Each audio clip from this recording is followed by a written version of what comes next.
اللہ رب العزت نے اپنی توحید کے بعد والدین کے ساتھ حسن سلوک کا حکم دیا ہے۔ چنانچہ اگر ماں جنت ہے تو باپ جنت کا دروازہ ہے۔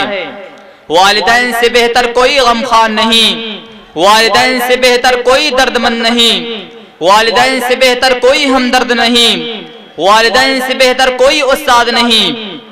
والدین ایک سورج کے مانند ہیں، گرم ضرور ہوتے ہیں، اگر نہ ہو تو اندھیرا ہوتا ہے۔ تو آئیے اس عظیم عنوان پر گفتگو کرنے کے لیے میں آواز دیتا ہوں حافظ محمد سلیم سلمہ متعلم عربی پنجم کو اس شعر کے ساتھ کہ مجھ کو چھاؤں میں رکھا اور خود بھی جلتا رہا، مجھ کو چھاؤں میں رکھا اور خود بھی جلتا رہا، میں نے دیکھا ایک فرشتہ باپ کی پرچھائی میں۔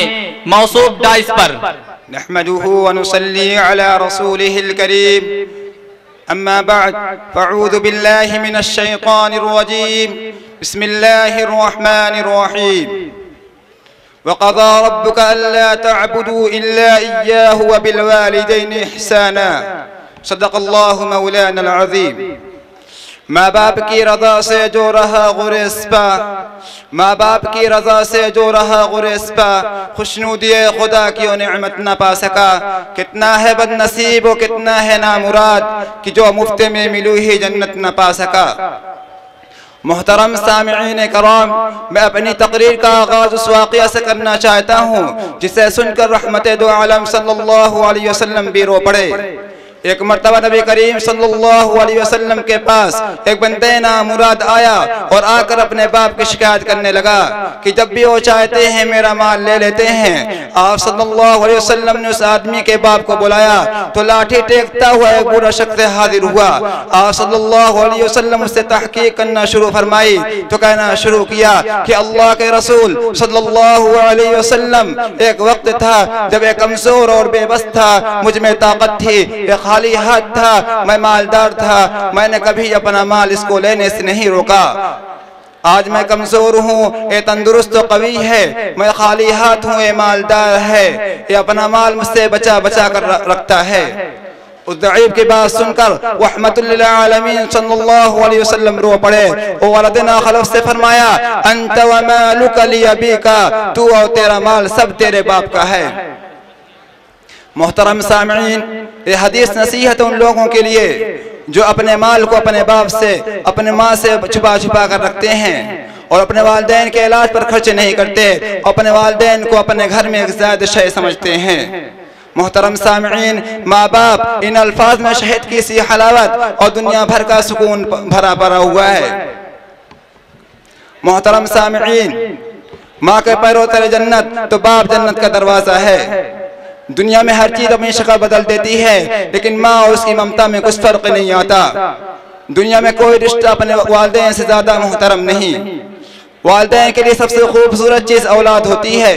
جس طرح پھول مسل دینے کے بعد بھی خوشبو دیتا ہے، اسی طرح والدین بھی اپنے بچوں کو ہر حال میں دعائیں دیتے ہیں۔ اے لوگو، والدین سے ہمدردی کی توقع رکھنے کے بجائے والدین کے ہمدرد بن جاؤ، کیونکہ رب کائنات نے اپنے بندگی کے بعد بندوں پر سب سے اولی فرض وبالوالدین احسانا قرار دیا ہے۔ کہا گیا کہ والدین کے ساتھ حسن سلوک کرو، اور ہاں والدین اور حسن سلوک کی توفیق کو دونوں جہاں کی سعادت سمجھو۔ ہادی اعظم صلی اللہ علیہ وسلم نے والدین کی خدمت کو ہجرت اور جہاد پر فضیلت دی ہے۔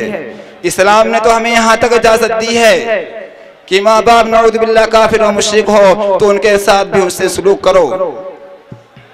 الدر یتیم صلی اللہ علیہ وسلم کے نام لینے والوں، ذرا اس در یتیم صلی اللہ علیہ وسلم کے عمل کو تو دیکھو جس نے اپنی رضائی ماں کے واسطے اپنی چادر مبارک بچھا دی، اپنی رضائی ماں کو اپنی جگہ بیٹھا دیا۔ اسے در یتیم صلی اللہ علیہ وسلم نے فرمایا کہ اللہ کی خوشنودی اور اللہ کی ناراضی والدین کی خوشنودی اور ناراضی میں ہے، اور ہمیں ابھی حکم دیا گیا کہ ان دونوں میں سے ایک یا دونوں تمہارے سامنے بڑھاپے کی عمر کو پہنچ جائیں تو فلا تقل لهما اف ولا تنهرهما، تو ان کو اف تک نہ کہو اور نہ جھڑکو۔ اور یہ بھی نصیحت کی گئی وقل لهما قولا کریما، ان کے سامنے نرمی سے بچے رہو۔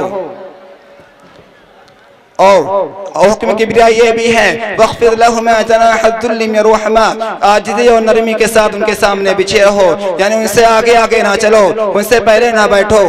اور قرآن نے بھی تعلیم دی ہے کہ اپنے والدین کے حق میں دعا کرتے رہیے رَبِّ ارْحَمْهُمَا كَمَا رَبَّيَانِي صَغِيرًا، کہ اے میرے پروردگار ان دونوں پر رحم فرما جس طرح ان دونوں نے جب بچپن میں میری پرورش فرمائی تھی۔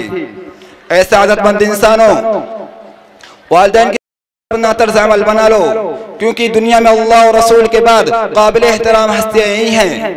جس طرح درخت پتر کھا کر بھی پھل دیتا ہے، اسی طرح والدین بھی اپنے بچوں کو ہر حال میں دعائیں دیتے ہیں۔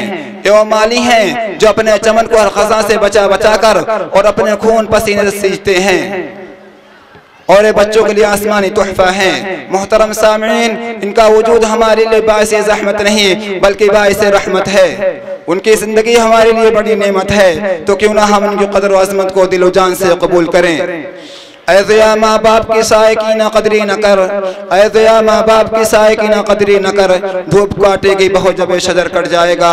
وآخر دعوانا الحمدللہ رب العالمین۔